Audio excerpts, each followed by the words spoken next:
नमस्कार साथियों, स्वागत है आपका अपने यूट्यूब चैनल वाईके ऑनलाइन एजुकेशन में।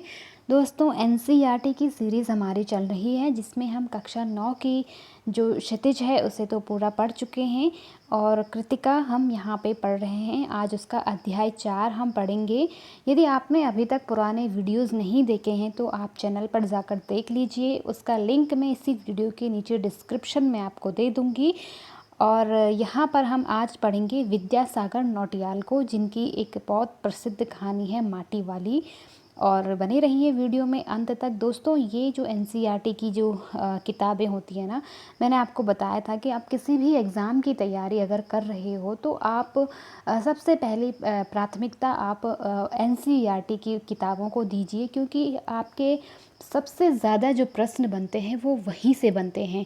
तो इसलिए अब मैं यहाँ पर आपको सिर्फ किताबों को नहीं पढ़ाती हूँ, बल्कि आपको ये भी बताती हूँ कि कहाँ से प्रश्न बनते हैं, कैसे प्रश्न पूछे जाते हैं, कौन सा आपके पास इम्पोर्टेंट टॉपिक हो सकता है। ये सारी चीज़ें मैं आपको यहाँ पर बताती हूँ। तो मेरा ये प्रयास यदि आपको अच्छा लगता हो तो प्लीज़ लाइक शेयर सब्सक्राइब करना बिल्कुल भी ना भूलिए। अपने दोस्तों के साथ शेयर कीजिए। जो भी लोग तैयारी कर रहे हैं या जो लोग 9 से 12वीं की हमारी जो सीरीज़ चल रही है, अगर इन कक्षाओं में कोई आपके भाई बंद कोई पढ़ रहे हों, आपके सगे संबंधी कोई बच्चे पढ़ रहे हों, तो उनको भी आप ये वीडियो शेयर कर सकते हो, क्योंकि ये उनके लिए भी महत्वपूर्ण हो सकता है। ठीक, तो चलिए शुरू करते हैं आज का ये वीडियो। चलिए, हमने जैसे कहा था आपसे कि विद्यासागर नौटियाल के बारे में आज हम पढ़ेंगे। उनकी लिखी हुई एक बहुत प्रसिद्ध कहानी है। अब ये टॉपिक हमारे लिए आज बहुत ही ज़्यादा इम्पोर्टेंट हो जाता है, क्योंकि विद्यासागर नौटियाल जो हैं वो उत्तराखंड के लेखक हुए हैं, कवि कहें, लेखककार कहें, ठीक है। और 1933 में इनका जन्म हुआ था, 2012 में इनकी मृत्यु हुई थी। ठीक, तो इस दृष्टिकोण से ये हमारे लिए थोड़ा महत्वपूर्ण हो जाते हैं। जानते हैं इनके बारे में।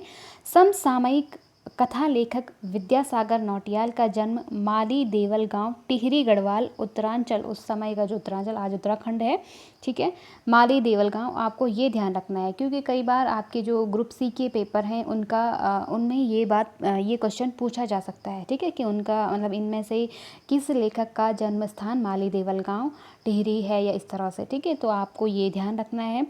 और उच्च शिक्षा कहाँ हुई थी? वाराणसी में हुई थी। ठीक, पहाड़ी जीवन, विशेषकर टिहरी गढ़वाल के जीवन यथार्थ के कुशल चितेरे नौटियाल जी की कथा भाषा में मिट्टी की सौंधी गंध रची बसी है। यानी कि इन्होंने अपनी जो रचनाएं हैं ना, वो टिहरी गढ़वाल के इर्द गिर्द घूमती हैं। यानी कि वहाँ की जो मिट्टी की खुशबू है, जल जमीन जायदाद जो होते हैं, पहाड़, ठीक है, वहाँ की जो प्रकृति है वो इनकी रचनाओं में हमें देखने को मिलता है। ठीक, आगे हम बात करेंगे इनकी प्रमुख रचनाओं के बारे में। बहुत इम्पॉर्टेंट है दोस्तों, सारी की सारी आपको याद करनी है, मुखस्त आपको होनी चाहिए। ठीक, प्रमुख कृतियाँ हैं इनकी। टिहरी की कहानियाँ, टिहरी के ऊपर इन्होंने बहुत सारी कहानियाँ लिखी हैं, ये इनका कहानी संग्रह है। ठीक, सुच्ची डोर, ये भी कहानी संग्रह है। आपके पास पूछा जा सकता है सुच्ची डोर किसका कहानी संग्रह है, तो किसका है? विद्यासागर नौटियाल का, ध्यान रखिएगा। ठीक, कहानी संग्रह।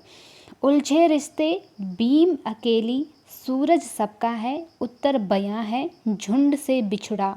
देखो, उपन्यास है इनके और बहुत फेमस हैं, बहुत बार पूछा है। जो टीजीटी पीजीटी की तैयारी कर रहे हैं, एलटी लेक्चरर की जो तैयारी कर रहे हैं, विशेषकर उन लोगों को मैं कहना चाहूँगी कि इनकी सारी रचनाएं आप याद कर लीजिए, क्योंकि यहाँ से कोई सी भी रचना आपको उठा के पूछ ली जा सकती है। ठीक है, कई बार अगर जो लोग नेट की तैयारी कर रहे हैं उसमें भी एक बार पूछा गया था कि झुंड से बिछुड़ा किसकी कहानी है, तो ये विद्यासागर नौटियाल की फेमस कहानी है। ठीक है, फिर इसी तरह से कोई सी भी आपको पूछी जा सकती है। और एक और महत्वपूर्ण चीज़, इनकी जो आत्मकथा है वो है मोहन गाता जाएगा। बहुत फेमस है दोस्तों। ये भी कई बार पेपरों में पूछी जा चुकी है कि मोहन गाता जाएगा किसकी आत्मकथा है, तो किसकी है? विद्यासागर नौटियाल की है। ठीक, चलिए, अब जो हमारी एनसीईआरटी 9th की जो किताब है हिंदी की, उसमें जो इनकी कहानी है वो है माटी वाली। और हम इसका विषय जान लेते हैं कि ये किस विषय को लेकर के इन्होंने लिखी है। ठीक, तो आपको ध्यान रखना है, क्योंकि कई बार डायरेक्ट प्रश्न बनता है कि माटी वाली कहानी के लेखक कौन हैं। तो कौन है आपको पता चल ही रहा होगा। देखिए, इस कहानी में विद्यासागर नौटियाल ने विस्थापन की समस्या को प्रभावी ढंग से उठाया है। बहुत महत्वपूर्ण है दोस्तों, आपको इतना ध्यान रखना है कि माटी वाली जो कहानी है उसमें जो मुख्य विषय है वो क्या है। तो मुख्य विषय क्या है? विस्थापन की समस्या। विस्थापन समझते हो ना, वर्तमान समय में हम देख रहे हैं कि हमारे उत्तराखंड में क्या है कि बहुत सारे गांव के गांव खाली हो चुके हैं। लोग यहाँ से पहाड़ों से पलायन कर चुके हैं, विस्थापित हो चुके हैं। एक स्थान से दूसरे स्थान पर जब कोई व्यक्ति अपनी सुख सुविधाओं के लिए जाता है ना, तो उसको कहते हैं विस्थापन। तो यहाँ पर भी आप देख रहे हैं उत्तराखंड में आज बड़ी संख्या में लोग क्या हो चुके हैं, विस्थापित हो चुके हैं। ठीक, तो टिहरी उस समय हम जानते हैं कि टिहरी में जब डैम बना था तो उस टाइम पे क्या हुआ था कि लोगों को बड़ी मात्रा में देहरादून या अन्य जगहों पर विस्थापित किया जा रहा था, है ना। तो उसी समस्या को लेकर के ये कहानी उन्होंने लिखी है। इस कहानी में उन्होंने विस्थापन की समस्या को उठाया है। ठीक, तो ये आपको ध्यान रखना है। गरीब और श्रमिक वर्ग इस समस्या से कैसे जूझ रहा है, लेखक ने इसका बहुत ही संवेदनशील और मार्मिक चित्र खींचा है। तो विस्थापित जो लोग थोड़े बहुत संपन्न थे वो तो क्या हो गए, विस्थापित हो गए, ठीक है, बाहर बस गए। लेकिन जो गरीब तबके के लोग थे जिनके पास ना तो ज़मीन थी न जायदाद थी, ठीक, तो वो वहीं रह जाते हैं और उसी मतलब कठिन परिस्थिति में अपना जीवन यापन करते हैं। किस प्रकार से करते हैं ये इस पाठ, ये कहानी के अंदर बताया गया है कि एक बूढ़ी महिला है, वो अल्पसंख्यक क्या कह सकते हैं कि निम्न जाति की जो महिला है, इसमें उन्होंने कहा है।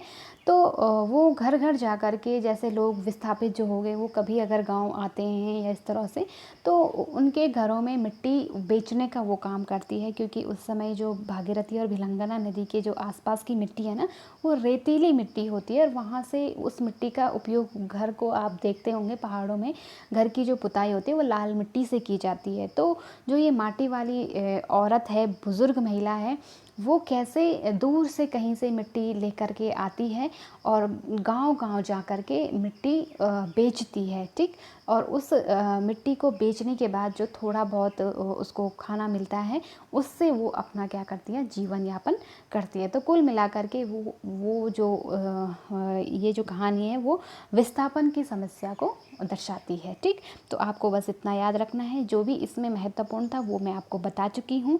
इससे ज़्यादा आपके पास इस कहानी से कुछ पूछा नहीं जाएगा। तो बस आपको जो भी मैंने हाईलाइट करके बताए वो आप ज़रूर ध्यान रखिएगा। मैं गारंटी दे रही हूँ कि जो मैंने बताया है वहीं से आपके पास प्रश्न बनेंगे और आपको वही याद रखना है। ठीक, तो ये था हमारा आज का वीडियो। मैं उम्मीद कर रही हूँ कि आपको ज़रूर अच्छा लगा होगा, बहुत ही महत्वपूर्ण लगा होगा, और इसको नोट डाउन भी करते रहिए और अपने दोस्तों के साथ शेयर करना बिल्कुल भी ना भूलिए। दोस्तों, मिलते हैं इसी तरह की अगली वीडियो में जो कि आपके लिए बहुत महत्वपूर्ण सिद्ध होगी। और तब तक के लिए आप अपना और अपनों का ख्याल रखें। Thank you so much.